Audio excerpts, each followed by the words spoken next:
बिस्मिल्लाहिर्रहमानिर्रहीम। अस्सलाम वालेकुम।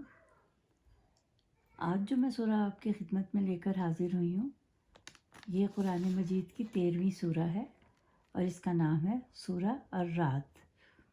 इसके मानी गरज के हैं और कहा जाता है कि बादलों के ऊपर एक फरिश्ते का नाम राद है। आयत नंबर 13 में इसका जिक्र किया गया है। 45 आयात पर मुश्तमिल ये 13वीं सूरा है।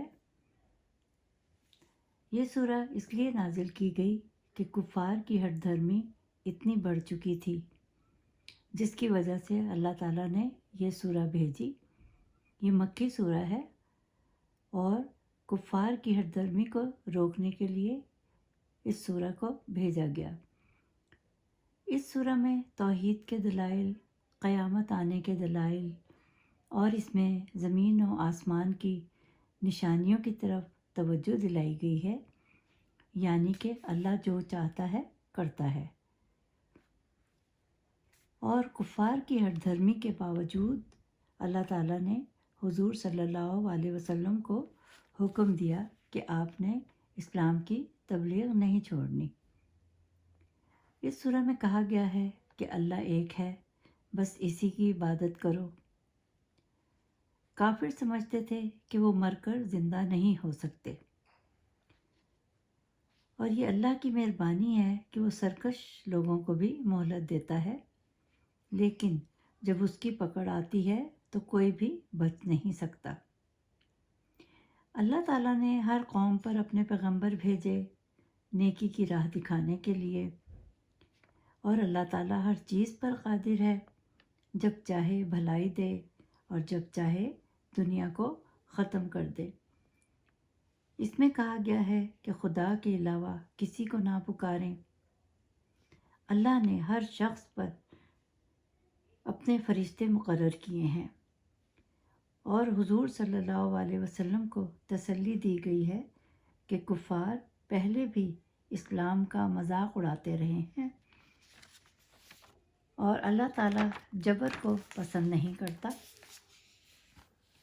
अल्लाह हर अच्छाई और बुराई का बदला देने वाला है, और अल्लाह ताला कहता है कि अंधा और आँखों वाला बराबर नहीं हो सकते।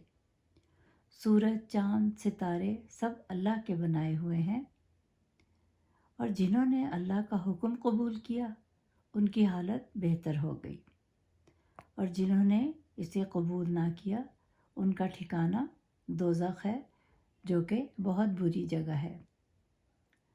जो लोग नमाज पढ़ते हैं, हर मुसीबत पर सब्र करते हैं, और जो माल अल्लाह ताला ने उनको दिया है उसको पोशीदा और ज़ाहिर अल्लाह की राह में ख़र्च करते हैं, सदका देते हैं, वही लोग जन्नत में जाएंगे और उनका इस्तकबाल फरिश्ते करेंगे।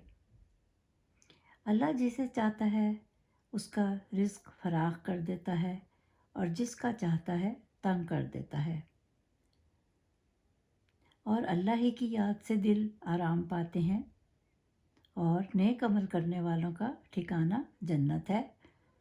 अल्लाह काफिरों को पहले भी मोहलत देता रहा है, लेकिन फिर जब अल्लाह की पकड़ आती है तो उससे कोई नहीं बच सकता, और अल्लाह जिसको गुमराह रहने दे उसको कोई रास्ता सीधा नहीं दिखा सकता, और कोई भी उन्हें अल्लाह ताला के अज़ाब से नहीं बचा सकता। कुरान को अरबी ज़ुबान में इसलिए उतारा गया ताकि उन लोगों की ज़ुबान भी अरबी थी, तो वो इसको समझ कर पढ़ सकें और इस पर अमल कर सकें।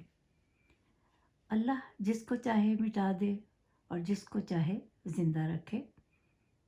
अल्लाह के हुक्म को कोई रद्द नहीं कर सकता।